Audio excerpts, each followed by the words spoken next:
what I began to realize is people will perceive what you project. Now, if I went and hired a Range Rover and drove into this place, would you ask me, is that your car? No. First of all, you didn't even know what car I came in. So does it matter? No. I feel like you made a contrarian statement there. Okay. Because yes, the perception matters. Whatever those ladies in that room perceived about you yes, would matter. The fact that you are well dressed. Now, the degree to which they value what you are in or not may neither be here nor there. But the projection. So here's what it is. You want to look competent because image matters to that level. Look. I make fun with my team. I say, as I make more money by the grace of God, I can dress down a little bit more. Why? Because now I'm not having to prove anything to anybody. It's your Mark Zuckerberg showing up in a hoodie for a presentation and stuff like that. Because you know who he is, right? But put that aside.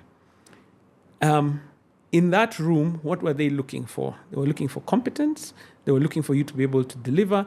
And they didn't, everything else was in their mind. Okay? What does that mean?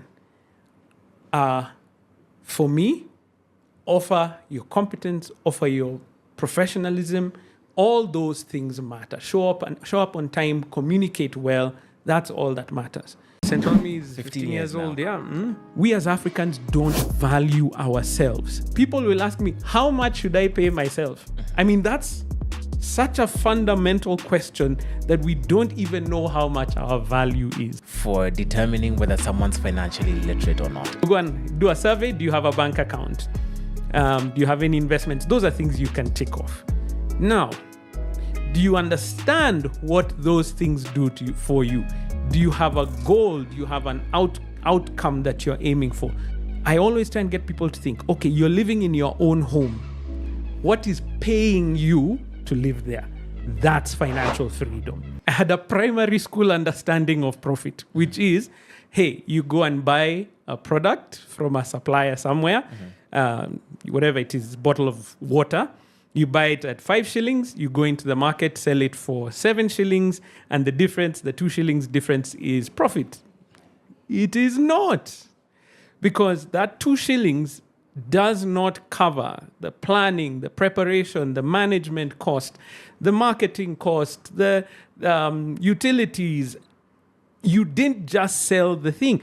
And the one that, especially us as Africans, and I've been talking to Africans across, like we're in Nigeria, we're in South Africa, and I found this to be something that is almost across the whole continent. We as Africans don't value ourselves. And I didn't realize I was not valuing myself.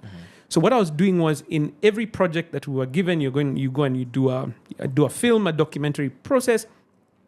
I'd kind of value my time as a producer. Maybe if I was on doing the camera work, sometimes you're starting a business, you'll do it, you do everything. Right. I'd value that time, but I never understood that there was even more value that I'm bringing to this company, which is management. And I never valued that. So it meant that I was running a business with a slave manager, and that was me. Because slaves are the only people who are not paid. Right. So it meant this business could not function without that role, and therefore was never going to be profitable unless we were making more money than it would require to run, including those roles that I was not accounting for. So the way I had structured it, it could never be profitable. And I found that to be many businesses. Okay. Here in Africa, we found, I've just discovered that I run classes where people will ask me, how much should I pay myself? That's such a fundamental question that we don't even know how much our value is. Right. And that was me. Right. So you asked why my business was failing. It's because I did not account for all the costs of running that business. And therefore, no matter what I was doing, even if the business was generating money, which is called revenue, it had never broken even and started returning a profit because there were some hidden costs I wasn't accounting for. Yeah. You know what you're aiming for.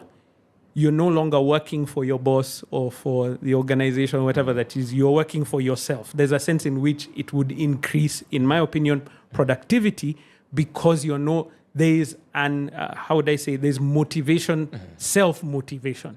That's a big deal.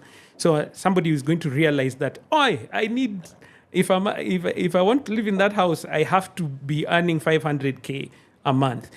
That's a problem you need to solve.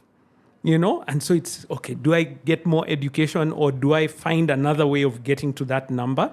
And that means that you're constantly productive. A big problem that we have is that a large portion of the economy, and even those who are involved in the formal economy, are not productive. Like, okay, they are at the minimum level of productivity that they need to be in order to be in that organization. And I know you're a business owner. I wonder if you think about it, everyone who works for you, do they come to work like they're working for themselves? Do they show up early? Are they invested in their goal? Are they growing? If they are, it means then your business is growing, which means your productivity overall is going to grow, and the same across the economy. People will save more, so there's more finance that is circulating. They will invest more again, which means there's more that's circulating, and that has a knock-on effect. So yes, it is positive. But it's mainly due to the motivation factor, I believe, because if you're motivated, you're more productive. Yeah. It's set a goal, work towards it, and build towards that. That's the major shift for me financially that came. Yeah. And what's the output that comes thereafter? Man, you're motivated. Yeah. It's just like, I need to make more. If I want to have the lifestyle that I need to make more, I need to invest more, I need to save more, I need to control my spending more. Those principles became very real for me at that time. Okay. Yeah. So then practically, what does that look like? Because, you've obviously told us at the beginning, you get to a point where you realize the business you're running isn't profitable, it isn't quite working. So I didn't realize at that time. Yeah. So I started learning the financial principles like an employee, essentially. Yes. That's what I was learning.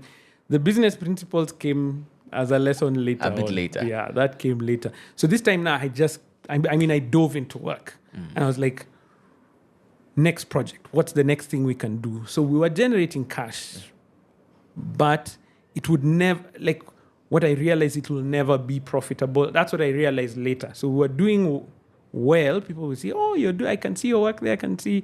But it wasn't going to translate into a successful business. There would have been a limit to it.